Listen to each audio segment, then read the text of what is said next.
বাবু, তোকে যে সেদিন আমি 1000 টাকা দিলাম বাজার করতে, তুই বলি বাজার করে 500 টাকা ফিরেছে। কই 500 টাকাটা আমাকে ফেরত দিলি না তো? ওই 500 টাকাটা হ্যাঁ। তো খরচা হয়ে গেছে। খরচা হয়ে গেছে? হ্যাঁ, কি করে? তোমার জন্যই তো খরচা হয়েছে। আমার জন্য খরচা হয়েছে? হ্যাঁ, তোমার জন্যই। কি করে? ওই সেদিনকে বাজার করে যখন বাড়ি ফিরছি হ্যাঁ। তখন কয়েকটা বন্ধুর সাথে দেখা হয়ে গেছিল। তো বললো চ একটু ক্যাফেতে বসে আড্ডা মারি। তো বিল পেমেন্ট করার সময় একটা বন্ধু বলে উঠলো যে যার মাকে সবার থেকে সুন্দর দেখতে তাকেই আজকে বিলটা পেমেন্ট করতে হবে। তারপরে কি সবাই নিজের মার ছবিটা দেখালো মোবাইলে, আমিও দেখিয়েছি।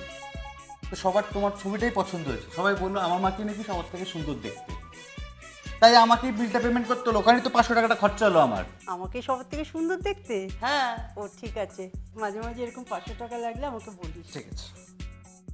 আর হ্যাঁ, সবসময় বোকার মতো বিল পেমেন্ট করবি না, আর মাঝে মাঝে আমার বাজে ছবিটাও দেখিয়ে দিবি।